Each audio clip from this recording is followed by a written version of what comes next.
విశాఖపట్నం గాజువాక సమీపంలో మిండి ideal school వేదిక పిల్లలతో తల్లిదండ్రుల ప్రవర్తన మీద అవగాహన సదస్సుకు ముఖ్య అతిథిగా హాజరైన Gajuwaka police station house officer circle inspector Alahari Parthasarathi గారు అమూల్యమైన విషయాలను విద్యార్థులు, తల్లిదండ్రులు, టీచర్లు, ప్రిన్సిపల్ సమక్షాన చర్చించి వాళ్ల యొక్క సందేహాలు నివృత్తి చేశారు. ఈ కార్యక్రమంలో పిల్లల తల్లిదండ్రులు, సర్కిల్ ఇన్స్పెక్టర్ పార్థసారథి ఆయన అనుభవం సారాంశాన్ని తమతో ఒక కుటుంబ సభ్యుడిగా పంచుకున్నందుకు హర్షాన్ని వ్యక్తం చేశారు. ఇంత మంచి కార్యక్రమం ఏర్పాటు చేసిన స్కూల్ యాజమాన్యానికి తల్లిదండ్రులు, సర్కిల్ ఇన్స్పెక్టర్ పార్థసారథి ప్రత్యేక కృతజ్ఞతలు తెలియజేశారు. Good morning all of you. Tiffin చేయలేదా మీరు? వాయిస్ వినపడలేదా? ఓకే. బిఫోర్ దట్ నేను కూడా టీచర్గా చేశాను, బయాలజీ అవి చెప్పాను అనమాట డిపార్ట్మెంట్లో రాకముందు. అర్థమైందా? దగ్గర నేను గాజువాక వచ్చి 1.5 year అయింది.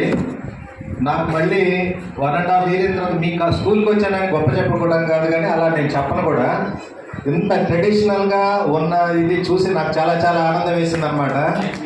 చాలా ట్రెడిషనల్గా ఉన్నారు మొదటి నుంచి, ఫ్రమ్ ది బిగినింగ్ నుంచి కూడా. అదే మన భారతదేశం యొక్క సంస్కృతికి మనం పునాదులు వేస్తున్నట్లు లెక్క, అవునా కదా? అందులో మీరందరూ కూడా భాగస్వాములు అయినందుకు కూడా నా యొక్క కృతజ్ఞతలు తెలుపుకుంటున్నాను. ముఖ్యంగా నేను పేరెంట్స్కి, పిల్లలకి చెప్పను, ఎందుకంటే చిన్నపిల్లలు దేవుడితో సమానం.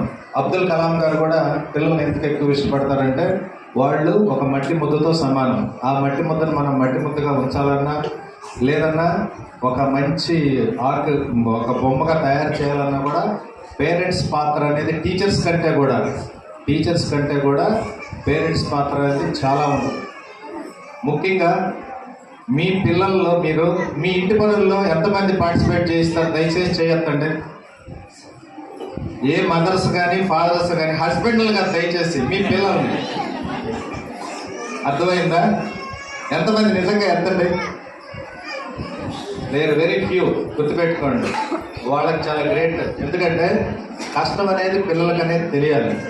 ఏ చిన్న పనైనా కూడా, ఇంట్లో ప్రతి చిన్న పని కూడా వాళ్ళతో మీరు వచ్చేసి పార్టిసిపేషన్ చేస్తే ఫస్ట్ మీకు అటాచ్మెంట్ పెరుగుతుంది. గుర్తుపెట్టుకోండి, అటాచ్మెంట్ అనేది పిల్లలంగానే పెరిగిందంటే మూడో వ్యక్తి అనేది వ్యక్తి మీ మధ్యలో దూరడు. గుర్తుపెట్టుకోండి, ఇది ఫండమెంటల్గా నేను పోలీసింగ్లో గురించి చెప్తున్నాను. ఒకరోజు కానీ మీరు ఎవరన్నా కానీ అవకాశం ఇస్తా పోలీస్ స్టేషన్లో మార్నింగ్ నుంచి ఈవినింగ్ వరకు అబ్జర్వేషన్లో ఉంటే అసలు మనం ఎందుకు ఈ సొసైటీలో ఉన్నామా అనేసి ఒక రకమైన వైరాగ్యం వస్తుంది. అటువంటి కంప్లైంట్స్ నేను బహిర్గతంగా చెప్పలేనమాట. సో దాన్ని బట్టి మీరు వివేకంతో ఆలోచించి ఫస్ట్ మీ పిల్లలతో మ్యాక్సిమం టైం స్పెండ్ చేయడం నేర్చుకోండి. మామూలుగా వాళ్ళు మిగతాయి తర్వాత. Number 2, phones. ఇప్పుడు మన గవర్నమెంట్ కూడా 13 సంవత్సరాల్లో పిల్లలందరూ కూడా బ్యాన్ చేసింది ఫోన్స్. అర్థమైందా? Social media. సో ఎక్కువ అనేది స్క్రీన్ టైం అనేది మీరు ఇవ్వకుండా, జనరల్గా ఇప్పుడు వచ్చే తల్లులు ఎలా ఉన్నారంటే వాడి మహాన ఒక ప్యాకెట్ పడేస్తే చాలని ప్యాకెట్ ఫుడ్ ఇచ్చేస్తున్నారు, ఫోన్ ఇచ్చేస్తున్నారు, వీళ్ళు కూడా ఫోన్లు చూసుకుంటున్నారు.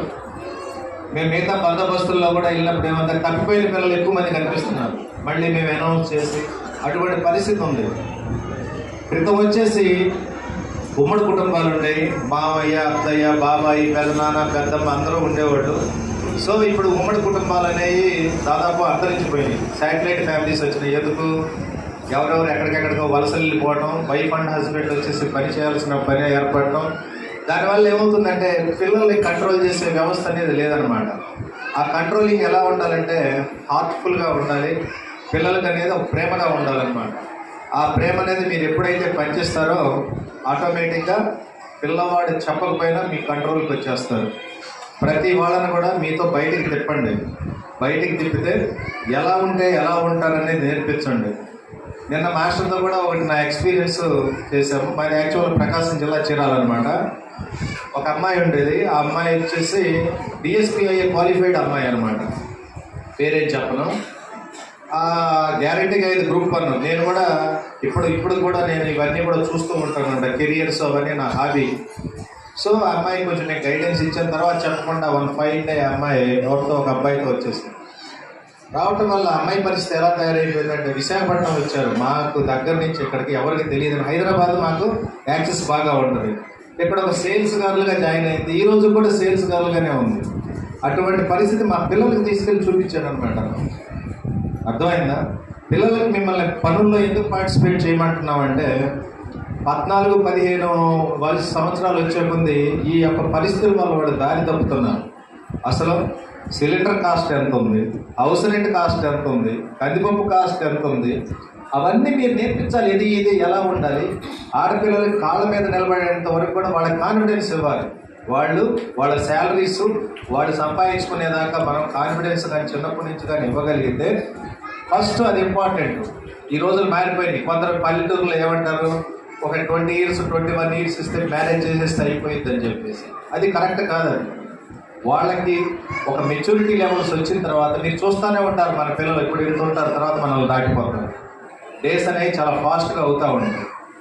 అర్థమైందా?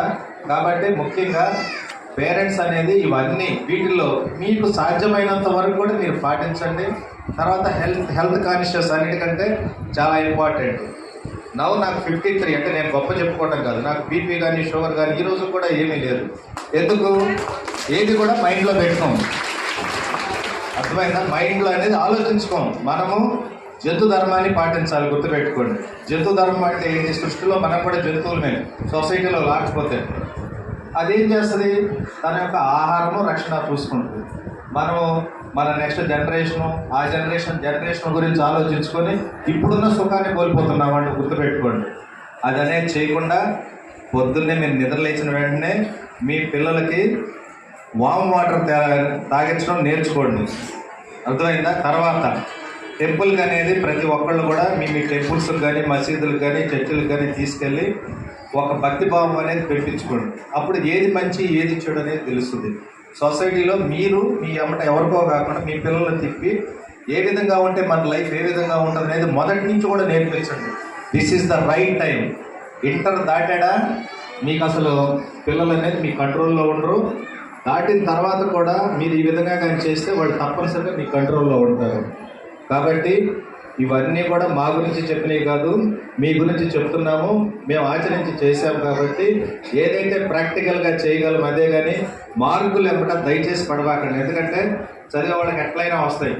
మేము చదివే టైంలో 35 marks అంటే అమ్మాయి అనుకునేవాళ్ళం. ఒక 5 ఎక్కువ వచ్చినాయంటే పార్టీలు ఇచ్చుకునేవాళ్ళం. అర్థమైందా? ఇప్పుడు 98, 99 ఇచ్చిన తల్లిదండ్రులు అసలు చాలా అదేదో దీనిలాగా ఫీల్ అవుతున్నారు. ఆ మార్కుల వల్ల మీకేమి ఇప్పుడు యూపీఎస్సీ ఎగ్జామ్ ఉంది, సివిల్ సర్వీసు, ఆ మార్కులు వచ్చినాయని చెప్పేసి ఏమి కలెక్టర్లు ఐపీఎస్లు ఎవరు 3rd క్లాస్లో అయిన వాళ్ళు తర్వాత వాళ్ళు డెవలప్ అయినట్టు ఇస్తున్నారు. గుర్తుపెట్టుకోండి, అది ఒక క్రైటీరియా. ఫస్ట్ హెల్త్, సంస్కారము, పిల్లలకు నడవడిక, పెద్దల యొక్క గౌరవము, అవన్నీ నేర్పిస్తే అన్నీ మన దగ్గరకు వచ్చేస్తాయి. తర్వాత పొదుపు అనేది కూడా నేర్పించండి. ఏది ఎంతవరకు ఖర్చు పెట్టాలో అంతవరకు. సో ఇదంతా తెలిసిన వాళ్ళు ఉంటే పర్లేదు, తెలియని వాళ్ళు దయచేసి పాటించండి. ఈ అవకాశం ఇచ్చిన మేస్టర్ గారికి ధన్యవాదాలు తెలుపుకుంటూ సెలవు తీసుకుంటున్నాను. Thank you.